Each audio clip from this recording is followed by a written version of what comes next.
네, 전일장 국내 증시는 미국의 CPI 쇼크를 받았습니다. 코스피는 1% 넘게 하락하며 마무리 지었는데요. 다만 코스닥 같은 경우에는 코스피와 함께 하락 출발했지만 결국에는 지수가 상승 전환에 성공하면서 1% 가까이 되는 상승세로 거래를 마쳤습니다. 이 CPI 쇼크가 있었지만 코스닥 같은 경우에는 나름대로 선방해주는 흐름이 나타났는데요. 이 안에서 어떠한 종목군들이 주목을 받았을지 거래 대금을 기준으로 특징 종목 함께 알아보겠습니다. 먼저 코스피 시장부터 살펴보시죠. 코스피 시장에서 거래대금이 많이 몰렸던 5가지 종목군들입니다. 어제 시장의 상황을 이 5가지 종목군들이 잘 묘사해주고 있는 것 같은데요.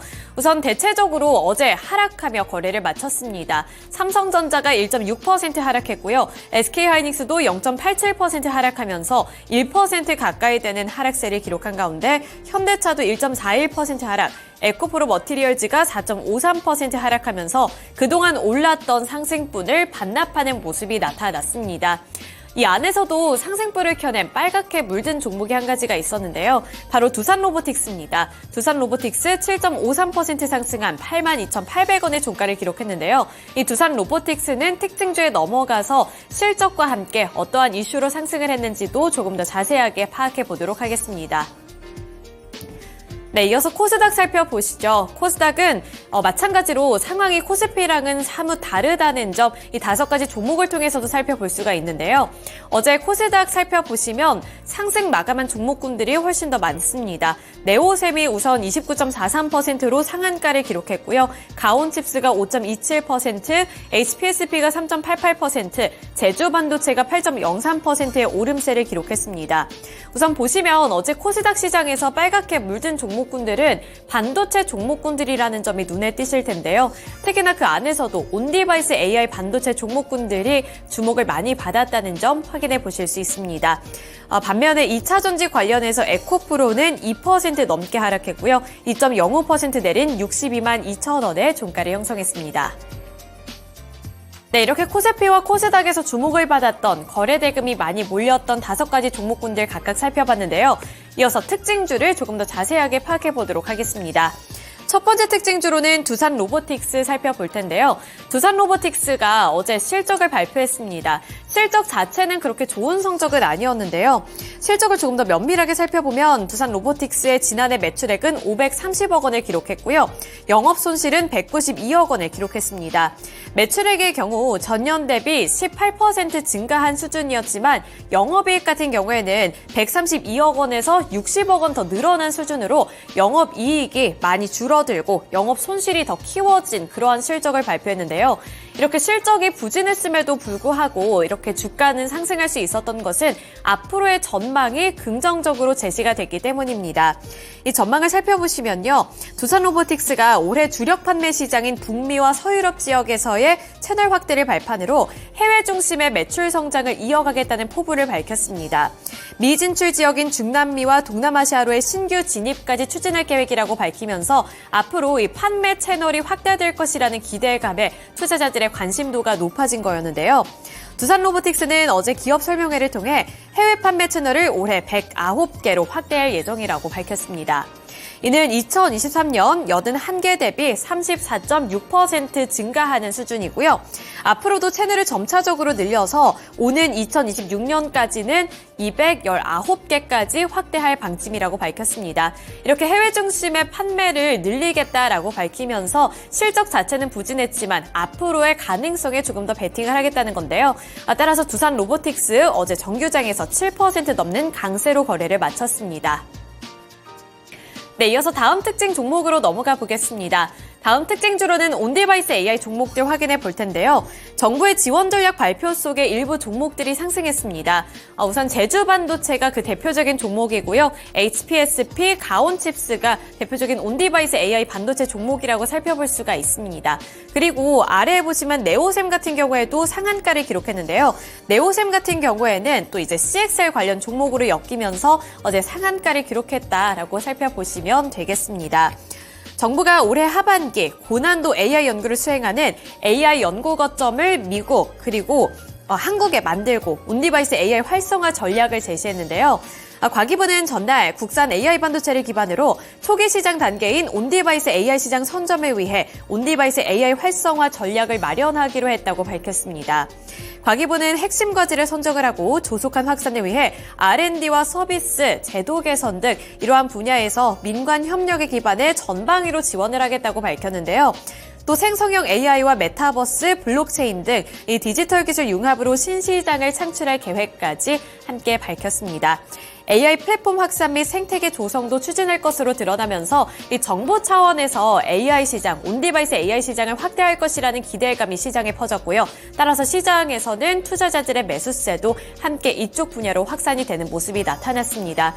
그리고 최근 들어서 이 AI 반도체 분야에 대한 관심도는 더욱더 높아지고 있는 상황이죠.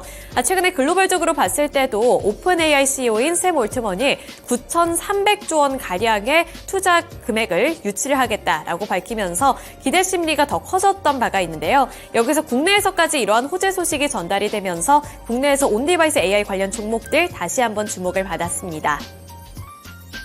네, 이렇게 온디바이스 AI 종목들까지 살펴봤고요. 이어서 시간의 거래로 넘어가 보겠습니다. 시간의 거래에서 상승했던 종목군들입니다. 이렌시스가 가장 상단에 이름을 올렸고요. 대원강업, 파인 DNC, NK맥스, 그리고 뉴플렉스까지 있습니다. 전 이렌시스부터 파인 DNC까지 모두 다 시간의 거래에서 상한가를 기록한 종목인데요. 이 중에서 대원강업을 조금 더 자세하게 추후에 살펴보도록 하겠습니다. 이어서 하락했던 종목군들 보시면 파두가 가장 상단에 위치해 있고요. 6% 넘게 하락했습니다. 6.25% 내린 2250원을 터치한 가운데 헬릭스믹스가 3.94%, 우진엔텍이 3.65%, 고려제강이 2.75%, 제주은행이 2.08% 하락하며 마감지었습니다. 시간의 거래에서도 특징 종목 확인해 보겠습니다. 대원강업 살펴볼 텐데요. 우선 현대차가 하이브리드 모델을 확대한다라는 소식 제가 어제 이 시간에도 전달을 해드렸을 겁니다. 이러한 영향이 정규장에도 영향을 줬고 그리고 어제장 시간의 거래에까지 영향력을 행사하는 모양새였는데요. 현대차가 제네시스 모델에도 하이브리드 모델을 출시할 것으로 전해지면서 이 하이브리드 그리고 자동차 부품 관련 종목들 쪽으로 매수세가 함께 몰렸습니다. 이르면 내년쯤에 이 제네시스 하이브리드 모델 차량이 나올 것으로 전해지고 있는데요. 전기차 수요 둔화 등 여러 가지 상황적인 요인을 고려한 조치라고 파악해 보시면 되겠습니다. 현재는 국내뿐만 아니라 미국 등 이 해외에서도 하이브리드 제네시스를 출시해달라는 요청이 끊임없이 들어오고 있다고 하는데요. 시스템 개발이 완료가 될 경우 각종 테스트를 거쳐서 내년 초에 시장에 내놓겠다는 계획입니다. 현대차는 당초 2025년부터 신차부터 모두 전기차로 전환하겠다는 전략을 세웠는데 하지만 글로벌적인 흐름에 따라서 일부 계획을 수정하겠다고 밝힌 거고요. 하이브리드 모델을 중간 기점으로 활용하겠다고 나선 겁니다. 이렇게 하이브리드 모델에 대한 기대 심리 다시 한번 높아지면서 그 관련 종목으로 대원강업이 시간의 거래에서 주목을 받았고요. 이 대원강업 같은 경우에는 시간에뿐만 아니라 어제 정규장에서도 7% 넘게 상승하며 마감 지었습니다. 참고해보시면 도움되겠습니다. 네, 이렇게 정규장을 비롯해서 시간의 거래에서 주목을 받았던 특징 종목들까지 함께 알아봤고요. 이어서 미국 증시 특징 종목도 함께 알아보시죠.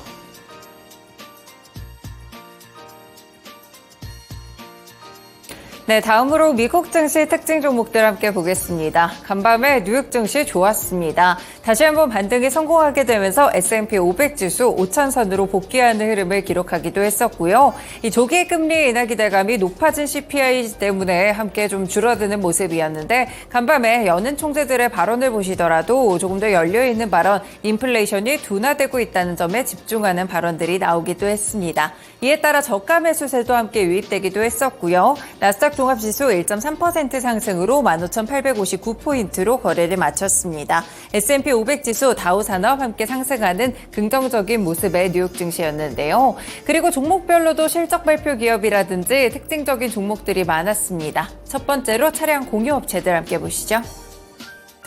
네, 간밤 리프트 주가 보겠습니다. 35% 급등으로 16달러 선에서 거래를 마쳤는데요. 사실 이 종목 약간의 해프닝이 있었습니다. 장중에 주가가 67%까지 치솟 기도했었는데요.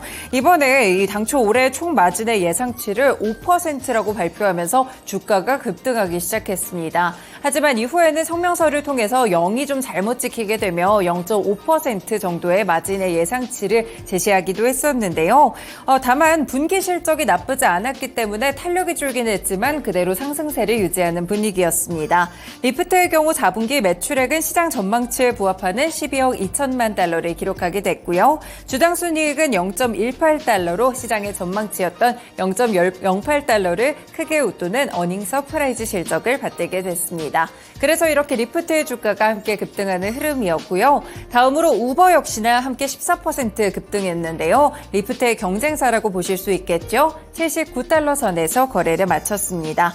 우버는 사상 첫 자사주 매입 계획을 내놨습니다. 이 자사주에 70억 달러 매수 프로그램을 공개했는데요. 지난해 주가가 2배 넘게 급등하면서 이제는 주주들의 이익 실현에도 관심을 갖게 됐고 이렇게 개별적인 소식이 전해지게 되면서 우버의 주가 역시나 급등하는 흐름들이 나타났습니다. 개별적인 이유기는 하지만 차량 공유업체들 전반적으로 좋았다는 점에서 국내에서도 관련 종목들 살펴보실 수 있겠습니다. 국내에는 공유업체가 많지는 않죠. 일단 대표적으로 소카가 있는데요. 소카의 경우에는 최근에 또 2% 정도 어제 상승하는 흐름을 기록하기도 했습니다. 그 외에는 관련해서는 좀 렌터카 업체들도 함께 체크를 해볼 수 있을 것 같은데요. 레드캡 투어, SK 네트워크스 정도 보실 수 있겠고 아쉽게 SK 네트워크스는 어제장 13% 급락으로 진행이 됐다는 점 함께 살펴보실 수 있겠습니다. 네, 두 번째 특징주 보겠습니다. 실적 발표되는 기업들 많은데요. 그 가운데 에어비앤비도 보시죠. 1.7% 하락으로 어젯밤 148달러 선에서 거래를 마쳤습니다. 사실상 수요 회복이 좀 진행되면서 지난해 4분기 시장 전망치를 웃도는 깜짝 실적을 발표하기도 했었는데요. 이는 매출액에 조금 더 집중해서 보시면 될 것 같습니다. 4분기 매출액이 22억 2천만 달러로 전년 동기 대비 17% 이상 증가했고 컨센서스인 21억 7천만 달러를 큰 폭으로 상회했는데요. 주당 순이익은 50센트 정도였습니다. 여기는 월가의 추정치를 하회했고 무엇보다 순손실이 3억 4,900만 달러 정도가 나왔는데 전년 대비했을 때 적자 전환한 숫자라고 보실 수가 있겠습니다. 이 때문에 이 상승했던 에어비앤비 주가 어제 정규장에서는 하락으로 전환되는 흐름이었는데요. 일단 에어비앤비 측에서는 세금 준비금과 더불어서 약 10억 달러의 일회성 세금 원천 징수 비용이 손실에 포함됐다라고 설명을 주기도 했습니다. 회사 측의 설명에 따르면 일회성 요인이기 때문에 앞으로의 주가 흐름이나 실적은 조금 더 체크를 해보셔야 될 것 같은데요. 그리고 지난해 4분기 에어비앤비의 주요 수익원이라고 볼 수 있는 숙박과 체험의 예약 건수는 오히려 전년 대비 12% 증가한 9,880만 건에 달했다고 합니다. 월가의 예상치는 9,800만 건 정도였기 때문에 이를 큰 폭으로 웃도는 수치가 나왔다고 보실 수가 있겠고요.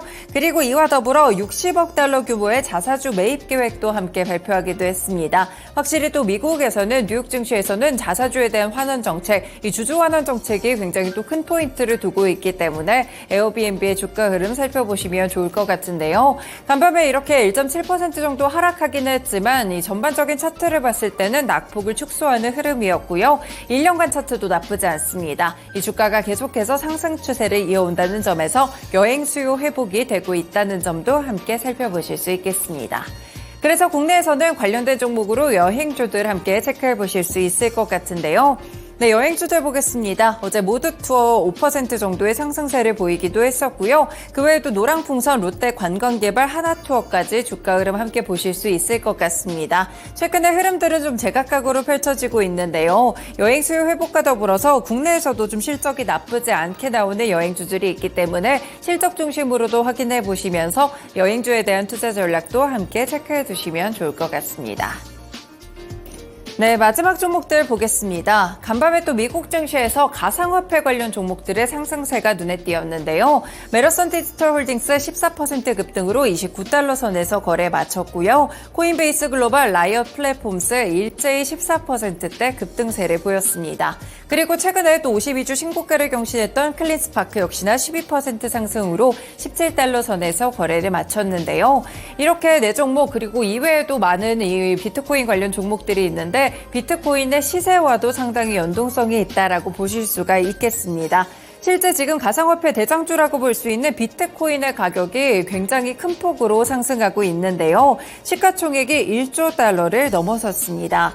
네, 어제 기준으로 한 개당 가격이 52,079달러까지 상승하면서 25개월 만에 최고치를 기록하고 있고요. 조금 전 수치를 다시 한번 체크를 해봤더니 7천만 원을 넘어섰다고 이렇게 또 결과가 집계가 되고 있었습니다. 이렇게 비트코인 가격이 계속해서 상단을 좀 돌파하는 흐름들을 기록하고 있는데요. 그래서 가상화폐 종목들도 이에 따라서 함께 상승하는 흐름이고요. 전문가들은 이 미국의 증권거래위원회의 현물 ETF 승인과 더불어 ETF 거래가 시작된 이후에 비트코인 시장에 매수세가 지속되고 있다라고 보고 있습니다. 그리고 공급량이 또 줄어들게 되는 반감기까지 겹치게 되면서 최근에 비트코인 가격의 상승세를 지지해주고 있는 분위기인데요. 가상화폐 종목들 알트코인까지 전반적으로 올라가고 있기 때문에 국내에서도 관련주로 체크해볼 수 있겠습니다.